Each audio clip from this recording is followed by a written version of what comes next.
నమస్తే, welcome to Ayushman భవ. Colorectal cancer అంటే ఏంటి, ఎందుకు వస్తుంది, కోలోరెక్టల్ క్యాన్సర్ ఎన్ని రకాలు, ఈ క్యాన్సర్కు ఎలాంటి పరీక్షల ద్వారా నిర్ధారిస్తారు, కోలోరెక్టల్ క్యాన్సర్ సమస్యలకు చికిత్సా విధానాలపై వివరించేందుకు మనతో పాటు ఉన్నారు Renova Soumya cancer centre senior consultant and HOD department of radiation oncology doctor L Yugandhar Sharma గారు. మరి వారిని అడిగి మన సలహాలు సూచనలు తెలుసుకుందాం. నమస్కారం అండి డాక్టర్ గారు. నమస్తే. సో ఏంటి సార్ ఈ కోలోరెక్టల్ క్యాన్సర్ అంటే ఏంటి, ఎలా మనం దీన్ని ఐడెంటిఫై చేస్తాం? కోలోరెక్టల్ క్యాన్సర్ అంటే మనకి తెలుగులో సులభంగా అర్థం చేసుకోవాలి అంటే పెద్ద ప్రేగు క్యాన్సర్ అంటాం అనమాట. కోలాన్, రెక్టమ్ అనేవి పెద్ద ప్రేగులో రెండు భాగాలు. కోలాన్ అనేది మనకి రైట్ సైడ్ నుంచి చిన్నప్పుడు మనం బయాలజీ పుస్తకాల్లో చదువుకున్నప్పుడు ప్రేగు అన్న వెంటనే కింద నుంచి ఇలా చుట్టూరా చుట్టి కిందకు వస్తుంది. సో ఈ భాగాన్ని మనం కోలాన్ అంటాం అనమాట. కింద నుండే భాగాన్ని అంటే ఈ పెద్ద ప్రేగు చివరి భాగాన్ని మనం రెక్టమ్ అంటాం అనమాట. ఈ రెండింటినీ కలిపి కోలోరెక్టల్ క్యాన్సర్స్ అంటారు. ఈ కోలోరెక్టల్ క్యాన్సర్స్ అనేవి ఇప్పుడు ప్రపంచవ్యాప్తంగా కూడా one of the most common cancers. ఇండియాలో కూడా ఇప్పుడు పెరుగుతూ ఉంది. ఎందుకు అంటే మెయిన్లీగా ఆహారపు అలవాట్లు మారడం వల్ల, తర్వాత లైఫ్ స్టైల్, వీటి వల్ల కూడా చాలా వరకు ఈ కోలోరెక్టల్ క్యాన్సర్స్ వస్తున్నాయి మనకి. అలానే డాక్టర్ గారు, దీనిలో ఏమైనా స్టేజెస్ ఉంటాయా అంటే ఈ క్యాన్సర్కి సంబంధించి? కోలోరెక్టల్ క్యాన్సర్లో మనకి స్టేజెస్ 4 రకాలండి. సో ఫస్ట్ స్టేజ్ అంటే బాగా ఎర్లీ స్టేజ్లో ఉన్నప్పుడు దాన్ని మనం ఫస్ట్ స్టేజ్ అంటాము. అలాగే కొంచెం పెద్దదిగా అయినప్పుడు సెకండ్ స్టేజ్, అలాగే కొంచెం పెద్దగా అయ్యి పక్కన ఉండే టిష్యూస్కి పాకకుండా ఆ ఏరియాలను కొంచెం బాగా పెద్దగా ఉన్నప్పుడు దాన్ని మనం థర్డ్ స్టేజ్ అంటాము. అలాగే వేరే టిష్యూస్కి ఎక్కడికన్నా పాకినా కానీ, లేదంటే లివరు, లంగ్ ఇటువంటివి ఎఫెక్ట్ అయినా కానీ మనం అది స్టేజ్ 4 అంటాము. మనము ఈ కోలోరెక్టల్ క్యాన్సర్ లక్షణాలు చూసుకుంటే మెయిన్గా మనకి కనిపించేది ఏంటంటే మోషన్లో రక్తం పడడం అనేది, తెలియకుండా రక్తం పోవడం అనేది. సో ఇది చాలా ముఖ్యమైనటువంటిది ఎల్డర్లీ ఏజ్ గ్రూప్ పీపుల్లో, అంటే వయసు 50 కంటే పైన ఉంది, మేల్స్ ముఖ్యంగా, ఆడవాళ్ళు కానీ ముఖ్యంగా మేల్స్లో. ఆడవాళ్ళలో అయితే కనుక 50-60 ఏళ్ళు దాటిన తర్వాత కానీ రక్తహీనత ఉన్నట్లయితే, అంటే ఎనీమియా అంటాం అన్నమాట. ఈ రక్తహీనత సాధారణంగా మగవాళ్ళల్లో కనపడదు, కానీ సడన్గా నీరసం వస్తుంది, వెయిట్ లాస్ అవుతున్నాము, అలాగే ఆయాసం వస్తుంది, ఇట్లాంటి ప్రాబ్లమ్స్ ఏమన్నా ఉంటే టెస్ట్ చేసిన వెంటనే ఎనీమియా ఉంది, నార్మల్గా 13-14 ఉండాల్సినటువంటి హిమోగ్లోబిన్ 10 కంటే బిలో ఉండడం, వాళ్ళకి అర్థం కూడా కాదు ఎందుకు అవుతుంది అనేది. సో ఈ ఏజ్ గ్రూప్లో ఉన్న పేషెంట్స్కి ఎనీమియా ఉంటే కనుక ఫస్ట్ మనం రూల్ అవుట్ చేసుకోవాల్సింది రక్తస్రావం ఎక్కడి నుంచి అవుతుంది. సో ఈ రక్తస్రావం అవడం అనేది ఎస్పెషల్లీ మగవాళ్ళల్లో మోస్ట్ కామన్గా మోషన్ ద్వారా అవుతుందన్నమాట. అది తెలియదు బయటికి. సో దానికోసం మనం కొలనోస్కోపీ పరీక్ష చేస్తాం అన్నమాట. సో కొలనోస్కోపీ అంటే ఏంటంటే ఎండోస్కోపీ పరీక్ష కింద నుంచి చేసేది. అలాగే ఫీకల్ అక్కల్ట్ బ్లడ్ టెస్ట్ అంటాం, అంటే మోషన్లో రక్తం పోతుందా లేదా అనే దానికి టెస్టింగ్ చేస్తాను అనమాట. ఇవి స్క్రీనింగ్ ప్రొసీజర్స్ అనమాట. ఈ ప్రొసీజర్స్ చేయడం వల్ల ఏంటంటే ఎర్లీగా ఏమన్నా క్యాన్సర్ ఉందా అనేది కూడా మనం తెలుసుకుంటాం.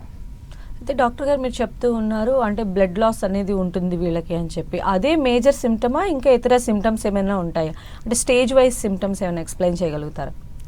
స్టేజ్ వైజ్ సిమ్టమ్స్ అంటే ఇప్పుడు మనకి ఫస్ట్ స్టేజీలో అయితే కనుక జనరల్లీ మనకి ఉండే సిమ్టమ్స్ ఈ బ్లడ్ లాస్ అనేది, ఎనీమియా అనేది ఉంటుంది. అన్ఎక్స్ప్లెయిన్డ్ వెయిట్ లాస్ ఏమన్నా ఉండడం, ఆహారపు అలవాట్లు మారడం, అలాగే రెక్టల్ క్యాన్సర్, అలాగే చివరి భాగంలో ఉండేటువంటి సిగ్మాయిడ్ కోలాన్ అనేటువంటి భాగంలో క్యాన్సర్లు ఉంటే కనుక మోషన్ ఎక్కువసార్లు అవ్వడము, ఆల్టర్నేటింగ్గా కొంతమందికి డయేరియా అవ్వడము, కొంతమంది కాన్స్టిపేషన్ ఉండడము, అంటే any change in bowel habits అంటాం అన్నమాట.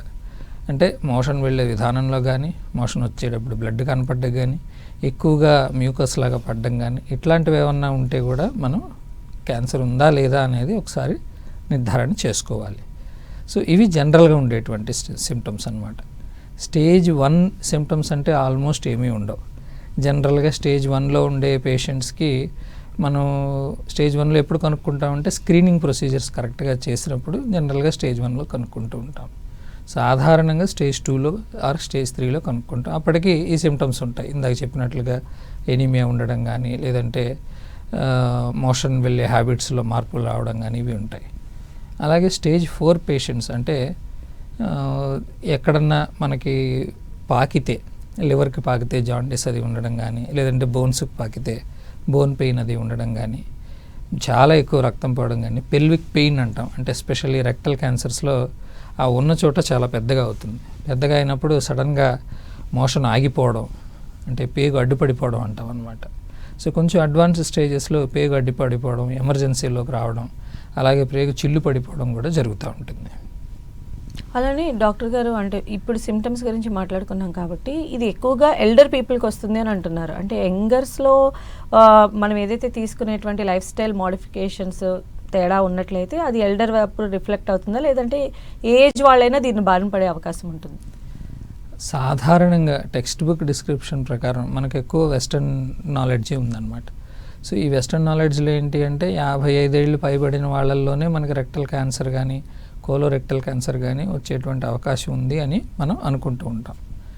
ఇండియాలో చూస్తే కొంచెం యంగర్ ఏజ్ గ్రూప్లోనే చూస్తూ ఉన్నాం. అంటే 45-50 ఏళ్ళ లోపే మనం చాలామందికి చూస్తూ ఉంటాం అన్నమాట. సో ఈ ఇంటర్నేషనల్గా కూడా ఈ 55 నుంచి స్క్రీనింగ్ ఏజ్ 45కి తగ్గించారు ఈ మధ్యకాలంలో. ఎందుకు అంటే కొంచెం మీరు అన్నట్లుగా younger age group population dietary habits కానీ, లైఫ్ స్టైల్ కానీ ఇవన్నీ చాలా మారాయి. ఆల్కహాలిజము, టొబాకో, తర్వాత లో ఫైబర్ డైట్ తీసుకోవడం, అంటే పీచు పదార్థాలు తక్కువ ఉన్నటువంటి ఆహారం తీసుకోవడం, అండ్ ఫ్రూట్స్ అండ్ వెజిటేబుల్స్ ఎక్కువ తీసుకోకపోవడం, ఇవన్నీ కూడా కోలోరెక్టల్ క్యాన్సర్కి దారితీస్తాయి. అలానే మీరు ఇందాక స్క్రీనింగ్ టెస్ట్లు అని చెప్పారు సార్. ఎలాంటి ఎగ్జామినేషన్స్ ఉంటాయి సార్ జనరల్గా? ఎలాంటి పరీక్షలు చేయించుకోవాలి? స్క్రీనింగ్ టెస్ట్ అంటే ఏ జబ్బుకైనా సరే స్క్రీనింగ్ టెస్ట్ అంటే ఏంటంటే జబ్బు లక్షణాలు లేకముందే మనం చేయించుకునేటువంటి టెస్ట్ని స్క్రీనింగ్ టెస్ట్ అంటాం అన్నమాట. సో కోలోరెక్టల్ క్యాన్సర్లో ప్రపంచవ్యాప్తంగా స్టాండర్డ్ స్క్రీనింగ్ టెస్ట్ వచ్చేసి కొలనోస్కోపీ పరీక్ష.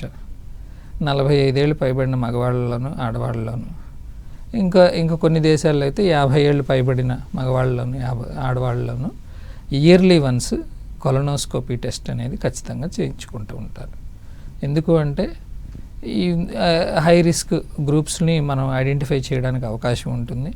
అలాగే చిన్న చిన్న పాలిప్స్ లాగాను, లేదంటే పిలకల్లాగాను లోపల మనకు ఉంటే కనుక అవి తీసేయడానికి అవకాశం ఉంటుంది. ఎందుకంటే క్యాన్సర్గా పరివర్తనం చెందకుండా మనం జాగ్రత్త పడవచ్చు. అలాగే ఎర్లీ స్టేజీలో స్క్రీనింగ్ యొక్క అడ్వాంటేజ్ ఏంటి అంటే చాలా ఎర్లీ స్టేజీలో మనం క్యాన్సర్ని కనుగొని తక్కువ ట్రీట్మెంట్తో మ్యాక్సిమం బెనిఫిట్ పొందే విధంగా మనం చూడొచ్చు. అయితే ట్రీట్మెంట్ మెథడ్స్కి వచ్చేసరికి, అంటే క్యాన్సర్ అనగానే ఫస్ట్ అది ఏ క్యాన్సర్ అయినా కావచ్చు, ఒక రకమైన అపోహ ఉంటుంది, అమ్మో ఇది క్యూర్ అవ్వదు, లేదంటే ఏదైనా కీమోథెరపీస్, రేడియేషన్ ఇవన్నిటి వల్ల ఇంకాస్త డ్యామేజ్ ఎక్కువ అవుతుంది అనేటువంటి అపోహలో ఉంటారు. సో మీరేం చెప్తారు సార్ దీనికి సంబంధించి? కోలోరెక్టల్ క్యాన్సర్లో ట్రీట్మెంట్స్ సరిగ్గా తీసుకుంటే చాలా వరకు కంప్లీట్గా తగ్గిపోయేటువంటి అవకాశాలు ఉంటాయి. మనకి ఎర్లీ స్టేజ్ అయినా లేట్ స్టేజ్ అయినా, లేట్ స్టేజ్ అంటే వేరే భాగాలకి పాకితే కనుక అప్పుడు మనం దాన్ని కంట్రోల్ చేయడానికి చాలా వరకు ప్రయత్నం చేయొచ్చు, మంచి మందులు కూడా వచ్చాయి. ఎర్లీ స్టేజ్ క్యాన్సర్స్లో, అంటే స్టేజ్ 1 క్యాన్సర్స్లో అయితే కనుక జనరల్గా సర్జరీ ఒకటి సరిపోతుంది. అదే కిందన రెక్టల్ క్యాన్సర్స్ కానీ, లేదంటే యానోరెక్టల్ అంటే మలద్వారము, తర్వాత రెక్టము, ఈ భాగాల్లో వచ్చేటువంటి క్యాన్సర్కి అయితే కనుక ఆపరేషన్ లేకుండా మనం రేడియేషన్ ఇది చేయడానికి కూడా కొంతవరకు అవకాశం ఉంటుంది. అదే స్టేజ్ 2 అయితే కనుక మనం ఆపరేషన్ చేసిన తర్వాత వచ్చే బయాప్సీ రిపోర్టుని బట్టి తర్వాత కీమోథెరపీ అది చేయించుకోవాల్సి ఉంటుంది. స్టేజ్ 3 అయితే కనుక ఫస్ట్ కీమోథెరపీ చేయడం, దాని తర్వాత సర్జరీ చేయడం, అదే పేగు అడ్డుపడిపోయి వస్తే ఫస్ట్ సర్జరీ చేయడం ఇది ఉంటుంది. సో ఇప్పటి వరకు ఉన్న ట్రీట్మెంట్స్లో అయితే surgery plays a main role in terms of cure అనమాట. సర్జరీ చేస్తే కంప్లీట్గా క్యూర్ అవుతుంది. అదే వయసు పైబడిన వాళ్ళల్లో 80 ఏళ్ళు లేదంటే 85 ఏళ్ళు ఉన్నాయి, అదే కింది భాగంలో సిగ్మాయిడ్ కోలాన్ కానీ లేదంటే రెక్టల్ క్యాన్సర్ కానీ వీళ్ళకి వచ్చిన వాళ్ళల్లో ఇప్పుడు వెయిట్ అండ్ వాచ్ అప్రోచ్ అని చెప్పేసి ఒకటి చేస్తున్నాం. అంటే రేడియేషన్ కీమోథెరపీ కాంబినేషన్లో చేసేసి దాని తర్వాత ఎంతవరకు జబ్బు తగ్గింది అనేది మనం అసెస్ చేసుకొని బాగా తగ్గింది అనుకుంటే సర్జరీ చేయకుండా కొన్నాళ్ళు మనం పోస్ట్పోన్ చేస్తాం అన్నమాట. సో కొంతమందికి పర్మనెంట్గా బ్యాగ్ పడేటువంటి అవకాశం ఉంటుంది, అంటే మోషన్ పోవడానికి బ్యాగ్ పడేటువంటి అవకాశం ఉంటుంది. వాళ్ళల్లో రేడియేషన్ కీమోథెరపీ కాంబినేషన్ చేసి ఆ బ్యాగ్ పడే అవకాశాలు మోర్ దాన్ 30% మనం తగ్గించడానికి అవకాశం ఉంటుంది. అంటే ఎవరిలో ఏ ఏజ్లో ఎక్కువ సక్సెస్ రేషియో ఉంటుందండి? ఏజ్తో దీన్ని మనం బ్యారీ చేస్తామా, లేదంటే వాళ్ళు వచ్చినటువంటి స్టేజ్ బట్టి మనకి ఉంటుందంటారా? మనం ట్రీట్మెంట్ డెసిషన్ తీసుకునేటప్పుడు చాలా విషయాలు మనం పరిగణనలోకి తీసుకుంటాం. మీరు అడిగింది అబ్జల్యూట్లీ కరెక్ట్. ఏజ్ పరంగా చూస్తే కనుక తక్కువ ఏజ్ ఉన్న వాళ్ళకి ట్రీట్మెంట్స్ మనం బాగా అగ్రెసివ్గా చేయడానికి అవకాశం ఉంటుంది. అలాగే ట్రీట్మెంట్స్ అన్నీ తట్టుకునే శక్తి కూడా వాళ్ళకి అంటే వయసు తక్కువ ఉన్న వాళ్ళకి ఉంటుంది. సో అలాగని జబ్బు stage influences a lot. Younger age group అయినా కానీ లేట్ స్టేజ్లో వస్తే మనం ఏం చేయలేకపోవచ్చు. సో అన్నీ పరిగణనలోకి తీసుకుని జబ్బు ఏ రకమైనటువంటి జబ్బు వచ్చింది, అంటే ఏ స్టేజీలో ఉంది, అది ఏ టైప్లో వచ్చింది, తర్వాత కొత్తగా మనం మాలిక్యులర్ టెస్ట్లు ఇవన్నీ చేస్తున్నాము, దీని ప్రకారం ఎలా ఉంది, అలాగే పేషెంట్స్ ఏజ్ ఎలా ఉంది, ఫ్యామిలీ హిస్టరీ ఏమైనా ఉందా, ఇవన్నీ కూడా మనం పరిగణనలోకి తీసుకుని ఒక ట్రీట్మెంట్ ప్రోటోకాల్ని తయారు చేస్తాం అన్నమాట. సో దాని ప్రకారం అవుట్కమ్ని మనం డిసైడ్ చేస్తాం. అంటే ఈ రోజుల్లో మనం చూస్తే డయాబెటిక్ అండ్ బీపీ 40స్లోనే మనకు కనిపిస్తూ ఉన్నది కదా డాక్టర్ గారు. సో అలాంటి వాళ్ళకి ఇలాంటి ప్రాబ్లమ్స్ కనుక యాడ్ ఆన్ అయ్యే ఛాన్సెస్ ఎంతవరకు ఉంటాయి? ఒకవేళ యాడ్ ఆన్ అయితే వాళ్ళకి ట్రీట్మెంట్స్లో ఎలాంటి అంటే హడిల్స్ ఎలాంటివి ఫేస్ చేయాల్సి ఉంటుంది? So younger age group or older age group, మీరు అన్నట్లుగా ఇప్పుడు మనం డయాబెటీస్, తర్వాత హైపర్ టెన్షన్, కార్డియాక్ డిజార్డర్స్, ఇవన్నీ కూడా these are on the rise and these are the new non communicable disease epidemics అనమాట. అంటే ప్రపంచవ్యాప్తంగా India is going to become the diabetes capital of the world. Hypertension, cardiac diseases అన్నీ పెరుగుతూనే ఉన్నాయి. ఎందుకు మనం అనేది మనం వెనక్కి తిరిగి ఆలోచించుకోవాలి. ఒక్క క్యాన్సర్ పరంగా కాకుండా definitely these are risk factors for developing colorectal cancer. Smoking, alcoholism, diabetes, ఇవన్నీ కూడా they are risk factors for developing colorectal cancer. ఎందుకు అంటే ఇవి రావడానికి కారణం లైఫ్ స్టైల్ ఎలా ఉంది, ఎక్కువ నిద్ర లేకుండా ఉండడం, నైట్స్ ఎక్కువ ఉండడము, దాని తర్వాత అలవాట్లకు బానిసలు అవ్వడము, డైటరీ చేంజెస్, ఇవన్నీ this are amalgamation of things. అంటే అన్నీ కలగలిపి మన క్యాన్సర్ రిస్క్ పెరుగుతూ ఉంది. ట్రీట్మెంట్స్ పరంగా చూస్తే కనుక ట్రీట్మెంట్ జరిగేటప్పుడు మనం ఈ కోమార్బిడిటీస్ అంటాం అన్నమాట. ఈ కోమార్బిడిటీస్ అంటే ఏంటంటే ఈ ఉండే diseases, diabetes, hyper tension, cardiac, తర్వాత కిడ్నీ ప్రాబ్లమ్స్, ఇట్లాంటివి ఏమన్నా ఉంటే కనుక డెఫినెట్లీ ట్రీట్మెంట్ మీద ఎఫెక్ట్ పడుతుంది. మనకి మిగతా ఆర్గాన్స్ బాగా ఫంక్షన్ చేస్తుంటే మనం ఈ ట్రీట్మెంట్స్ చేయడానికి ఈజీ అవుతుంది. ఓకే, కాలర్ ఉన్నారండి మీతో మాట్లాడడానికి. నారాయణరావు గారు ఉన్నారు. నమస్తే అండి. డాక్టర్ గారితో మాట్లాడండి, మీ సమస్య చెప్పండి.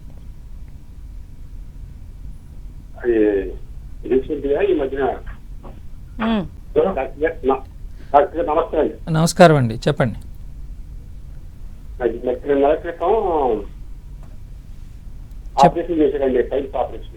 ఓకే, చెప్పండి డాక్టర్ గారు, వినపడుతుంది. సత్యనారాయణ గారు చెప్పండి. ఓకే ఓకే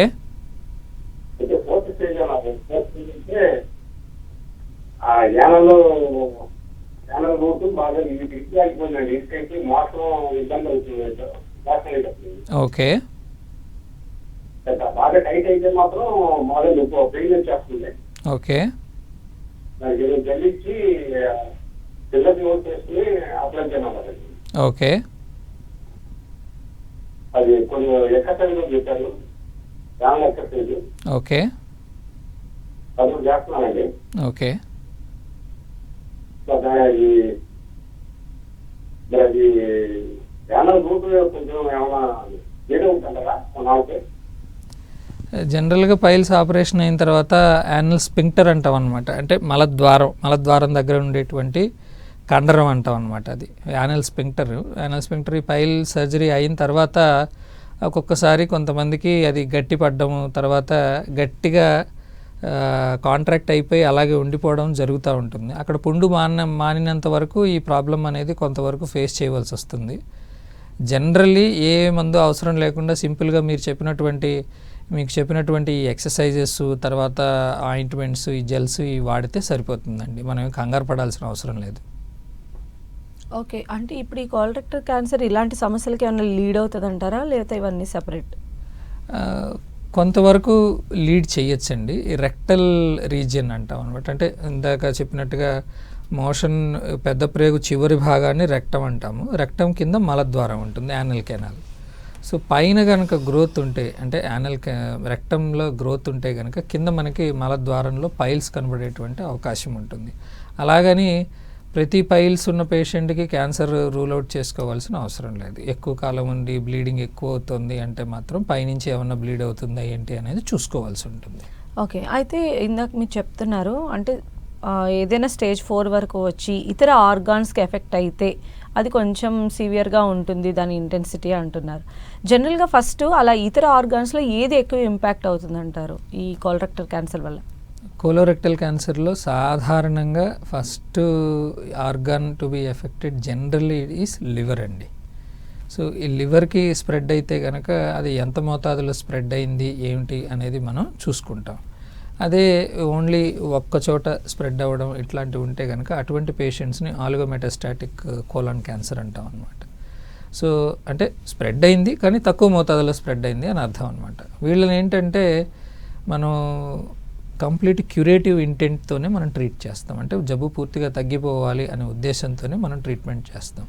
వీళ్ళకి కీమోథెరపీతో స్టార్ట్ చేసి కీమోథెరపీ అయిపోయిన తర్వాత రెస్పాన్స్ ఎలా వచ్చింది అనేది చూసుకొని అట్ ద సేమ్ టైం లివర్లో ఉన్న డిసీజ్ని అలాగే కోలాలో ఉన్న డిసీజ్ని సర్జరీ ద్వారా చేసేసి తీసేస్తారు. ఓకే, నెక్స్ట్ కాల్ అండి. వెంకటేష్ గారు ఉన్నారు. నమస్తే అండి వెంకటేష్ గారు. నమస్తే మేడం. మీ సమస్య చెప్పండి డాక్టర్ గారికి. నమస్తే సార్. నమస్కారం అండి, చెప్పండి. నాకు 18 సంవత్సరాల క్రితం బ్లాడ్ క్యాన్సర్ ఆపరేషన్ అయిందండి. ఓకే వేరే ఏం చేయాలి, ఖాళీ ఆపరేషన్ చేశారు.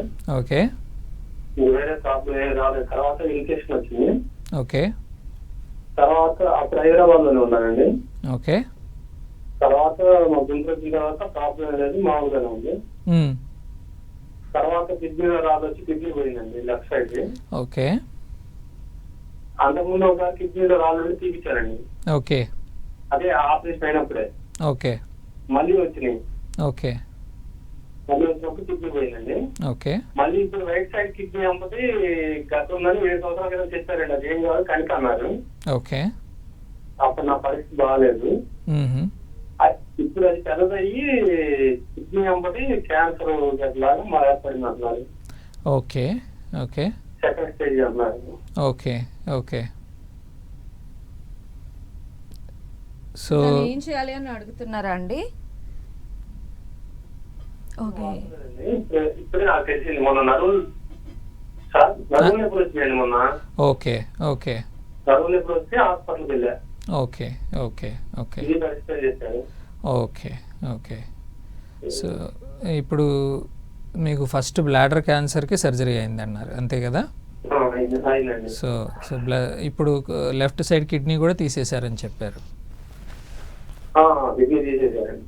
ఓకే ఓకే అంటే మీకు ట్రీట్మెంట్ ఆప్షన్స్ కొంచెం లిమిటెడ్గానే ఉన్నాయండి. అంటే యూరాలజీ డాక్టర్ గారిని ఒక్కసారి కలవాలి మీరు.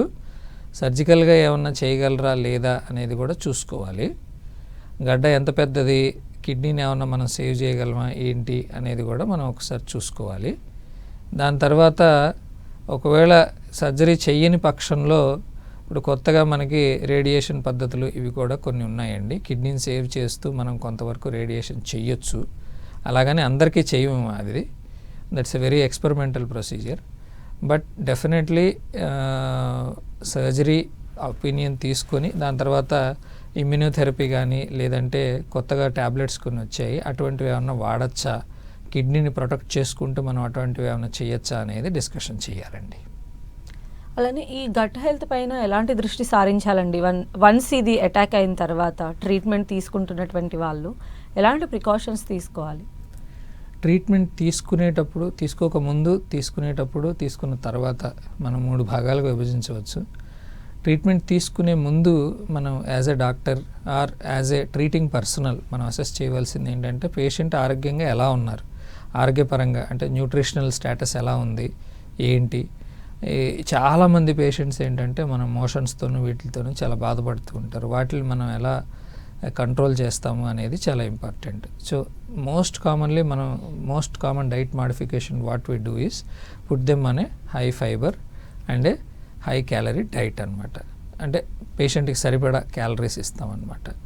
అండ్ హై ప్రోటీన్ డైట్ అనేది జనరల్గా గట్ అంటే కోలోరెక్టల్ క్యాన్సర్స్లో మనం అంతా అడ్వైస్ చేయము. ఒకవేళ ప్రోటీన్ తినాలన్నా కానీ వెజిటేరియన్ సోర్స్ ఆఫ్ ప్రోటీన్నే మనం ప్రిఫర్ చేస్తాం అనమాట. మీట్స్, లో ఫైబర్ డైట్, తర్వాత హై ఫ్యాట్ డైట్ ఇట్లాంటివి మనం కొంతవరకు అవాయిడ్ చేస్తాం. డ్యూరింగ్ ట్రీట్మెంట్ కూడా సేమ్ డైట్ అది మనం కంటిన్యూ చేస్తాం. ట్రీట్మెంట్స్ అయిపోయిన తర్వాత కొంచెం ప్రోబయోటిక్స్ అంటే గట్ మైక్రోబయోమ్ అంటాం అనమాట. అంటే లోపల ఉండేటువంటి మంచి బ్యాక్టీరియాని పెంపొందించేటట్లుగా కొంతవరకు డైటరీ మాడిఫికేషన్స్ అవి చేసుకోవాల్సి ఉంటుంది. అలాగే స్మోకింగ్, ఆల్కహాలిజం ఇటువంటి హ్యాబిట్స్ ఏమన్నా ఉంటే అవి మానేయడం, అలాగే డయాబెటీస్ని మనం కంట్రోల్లో పెట్టుకోవడము. ఇప్పుడు మిల్లెట్స్ అవి వస్తున్నాయి. So they're also very good for gut health. So అవి కూడా మనం చేసుకుంటే మంచిది. అలానే ఇప్పుడు మెడికేషన్తో ఈ ప్రాబ్లమ్ని క్యూర్ చేయొచ్చు అంటారా, లేదంటే ఖచ్చితంగా సర్జరీస్, థెరపీస్ అంటే రేడియేషన్ లాంటి వాటికే వెళ్ళాలా? సో మెడికేషన్స్ మందులతోని తగ్గేది చాలా తక్కువ అండి. చాలా తక్కువ శాతం తగ్గుతాయి. ఎందుకు అంటే కొత్తగా ఇప్పుడు మనకు మాలిక్యులర్ టెస్ట్లు వచ్చాయి. మాలిక్యులర్ టెస్ట్లు ఏంటంటే మనం ఇమ్యూనోథెరపీ ఎంతవరకు పనిచేస్తుందా లేదా అనేది టెస్ట్ చేస్తాం అనమాట. వీళ్ళల్లో కొంతమందికి అంటే బాగా ఏజ్ అయిన వాళ్ళకి ఇంక ఏ ట్రీట్మెంట్కి మనం అంటే రాడికల్ సర్జరీస్కి దానికి వీలు పడదు అనుకున్న పేషెంట్స్కి జనరల్గా ఈ కొంత కన్జర్వేటివ్ అప్రోచ్ని మనం ఫాలో అవుతాం. కానీ జనరల్లీ ఇప్పుడున్న టెక్స్ట్ బుక్ గైడ్లైన్స్ ప్రకారం అయితే కనుక సర్జరీ లేకుండా ట్రీట్మెంట్ చేయడం అనేది కొంచెం కష్టతరమైనటువంటి పని. కానీ సర్జరీ కాకుండా ఎండోస్కోపిక్ రిసెక్షన్స్ అని కొంచెం అడ్వాన్స్డ్ గ్యాస్ట్రోఎంటరాలజీ హాస్పిటల్స్లో వాటిల్లో కొన్ని చేస్తూ ఉంటారు. అది కూడా మనకి ఎర్లీ స్టేజెస్లో అయితే మాత్రమే అది అవుతుందన్నమాట. అదే కొంచెం మనకి ఇండియాలో more than 50% of the cases third stage or second స్టేజీలోనే మనకి బయటపడతా ఉన్నాయి. మోస్ట్ కామన్లీ రెక్టల్ క్యాన్సర్స్లో ఏంటంటే రేడియేషన్ కీమోథెరపీ చేసిన తర్వాత ఇప్పుడు అప్రోచ్ మారింది. రేడియేషన్ కీమోథెరపీ చేసిన తర్వాత కీమోథెరపీ చేసి లాస్ట్లో సర్జరీ చేస్తున్నాం అనమాట. సో అలా చేయడం వల్ల ఏంటంటే చాలామందికి బ్యాగ్ పడేటువంటి అవకాశాలు ఇవి చాలా వరకు తగ్గుతున్నాయి. బట్ సర్జరీని రీప్లేస్ చేస్తాయా ఏదన్నా అంటే అది కొంతవరకు అవుతుంది కానీ but 95% of the patients will need some form of surgical management. Okay, అయితే దీనికి ఏమన్నా బిఫోర్ రాకుండా ఉండడానికి వ్యాక్సినేషన్స్ ఏమన్నా ఉన్నాయండి? ఇప్పుడు రీసెంట్గా మనం చూస్తున్నాం హెచ్పివి వ్యాక్సిన్ అలా ఇస్తూ ఉన్నారు. దీనికి అలాంటివి ఏమన్నా ఉన్నాయా, లేదంటే ఇట్స్ జస్ట్ అది వచ్చిన తర్వాత ట్రీట్మెంట్సేనా? కోలోరెక్టల్ క్యాన్సర్కి అయితే కనుక ప్రస్తుతానికి వ్యాక్సినేషన్స్ అయితే ఏమీ లేవండి. బట్ యానల్ కెనాల్ క్యాన్సర్ అంటే మన మలద్వారంలో ఉండేటువంటి క్యాన్సర్స్కి మోస్ట్ ఆఫ్ ద టైమ్స్ ఈ హెచ్పివి వ్యాక్సినేషన్తోనే మనకి ప్రొటెక్షన్ వస్తుంది. ఎందుకంటే అనటామికల్లీ దే ఆర్ డిఫరెంట్. అంటే వచ్చే టైపు కొంచెం డిఫరెంట్గా వస్తుంది యానల్ కెనాల్ క్యాన్సర్లో. యానల్ కెనాల్ క్యాన్సర్లో ఏంటంటే హెచ్పివి ఈ వైరస్ వల్ల ఈ క్యాన్సర్ వచ్చేటువంటి అవకాశం ఉంటుంది. కాబట్టి హెచ్పివి వ్యాక్సినేషన్ ఇస్తే యానల్ కెనాల్ క్యాన్సర్ని మనం ప్రొటెక్ట్ చేయొచ్చు. కోలోరెక్టల్ క్యాన్సర్లో ఏంటి అంటే రెగ్యులర్ స్క్రీనింగ్ చేసుకుంటే అంటే మనకి అవగాహన ఉండాలి.